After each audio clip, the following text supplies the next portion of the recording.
آج کی جدید جغرافیائی سیاست میں، جدید سیاسی نظریات اور سیاسی تصورات میں جب وطن کی بات کی جاتی ہے تو اس کی بنیاد عصبیت ہے، اور جب نبوت کے الفاظ میں ہم وطن کی بات کرتے ہیں تو ہماری مراد امت کے ایک عضو کی ہوتی ہے کہ جس کا مقصد صرف شناخت ہے۔ لہٰذا جب اقبال وطن کا لفظ استعمال کرتے ہیں تو اس سے مراد قومیت کا جدید تصور نہیں ہوتا، بلکہ قرآنی تصور ہوتا ہے کہ جو انسان کی قومیتوں اور قبائل میں تقسیم کو صرف وجہ شناخت بتاتا ہے، بجائے برتری نہیں۔ یعنی صہیب رومی، بلال حبشی، سلمان فارسی اپنی قومیتوں کی وجہ سے پہچانے تو جاتے ہیں، مگر یہ باعث عصبیت نہیں ہے۔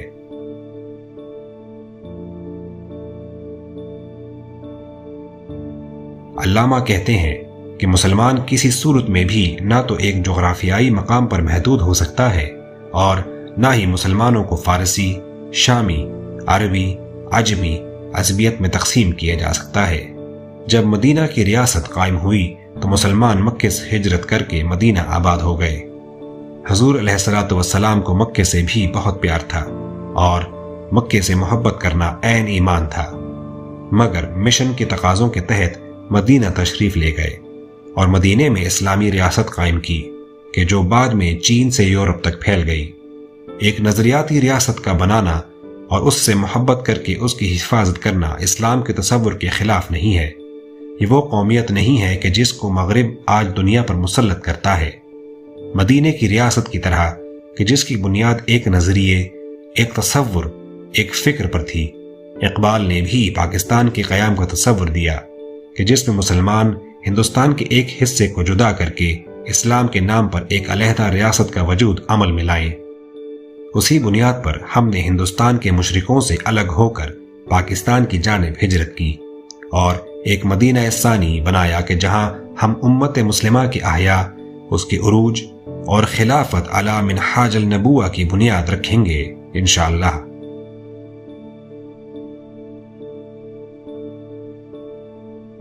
اقبال یہاں واضح کر رہے ہیں کہ امت مسلمہ کی عزت اس وقت تک تھی کہ جب تک مسلمان خلافت کی مرکزیت تلے اکٹھے تھے، اور جب سے یہ امت قومیتوں اور لسانیت کی بنیاد پر چھوٹے چھوٹے ملکوں میں تقسیم کر دی گئی تو اس کے زوال اور رسوائی کا آغاز ہوا۔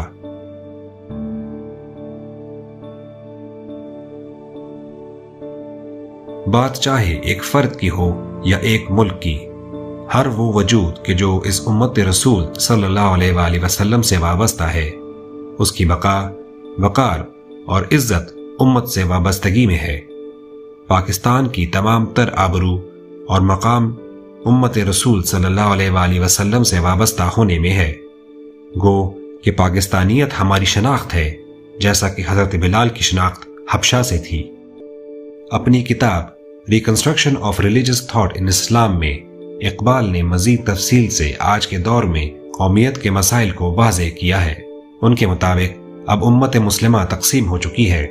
اور حقیقت یہ ہے کہ اب امت کو اکٹھا کرنے میں بڑی محنت اور بڑا وقت لگے گا۔ تو اس کام کے لیے ہمیں زمینی حقائق کو سامنے رکھنا ہوگا۔ مثال کے طور پر ایک زمانہ تھا کہ جب امت کا اتفاق تھا کہ خلافت صرف قریشی کے پاس ہی ہو سکتی ہے، یعنی خلیفہ صرف عرب قریش ہی ہو سکتے ہیں، چاہے وہ بنو امیہ ہوں یا بنو عباس۔ لیکن ایک دور وہ بھی آیا کہ جب قریش خلافت سنبھالنے کے قابل نہ رہے،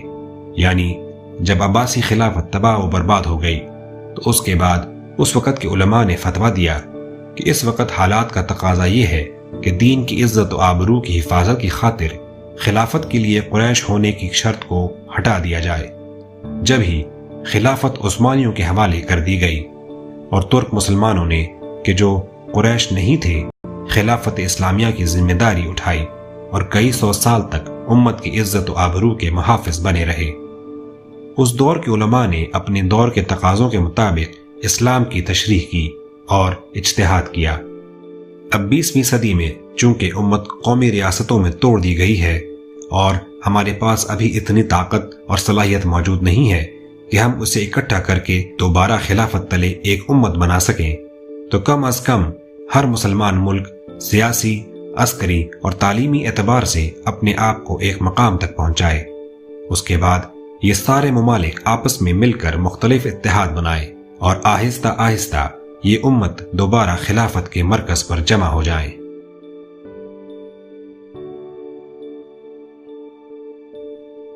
آنے والے دور میں اقبال نے مسلمانوں کو ایک راہ ہدایت بتا دی ہے کہ آپ کو اس قومی ریاستوں کے تصور سے نکل کر دوبارہ امت اور ملت کی طرف رجوع کرنا ہوگا۔ گو کہ اقبال اس تلخ حقیقت کو بھی تسلیم کرتے ہیں کہ جو خلافت کے خاتمے کے بعد مسلمانوں پر قومی ریاستوں کی شکل میں نازل ہوئی ہے، 1400 سال کی مسلمان تاریخ میں یہ کبھی نہیں ہوا کہ ایک مسلمان کو دوسرے مسلمان علاقے میں جانے کے لیے ویزا یا پاسپورٹ کی ضرورت پڑی ہو۔ مسلمان کے لیے صرف یہ کافی ہوتا تھا کہ وہ ایک مسلمان ہے، اس کو پوری دنیا کے مسلمان علاقوں میں جانے، تجارت کرنے،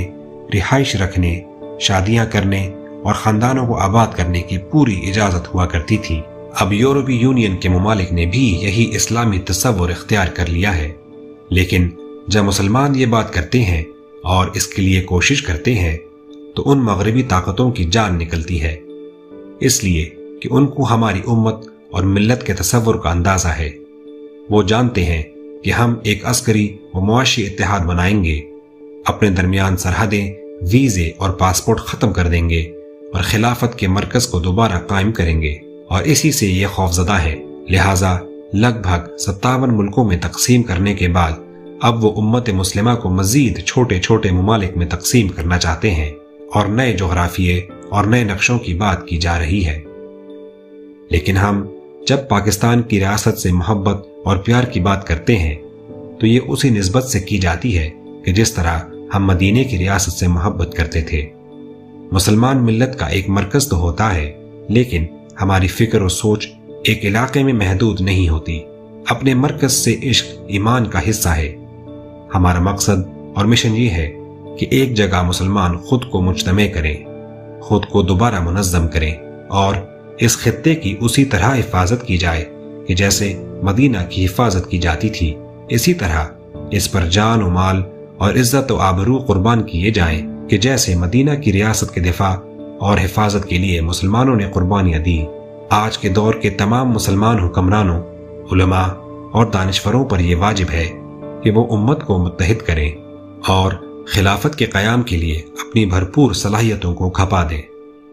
اس کا آغاز ریاست ہائے متحدہ اسلامیہ سے ہوگا کہ جیسے آج یورپین یونین اور ریاست ہائے متحدہ امریکہ بنے ہوئے ہیں۔ مسلمان ممالک کو اکٹھا کر کے ایک مضبوط اسلامی بلاک بنانا اور پھر خلافت کا دوبارہ احیاء اقبال کا خواب اور ہمارا مشن ہے۔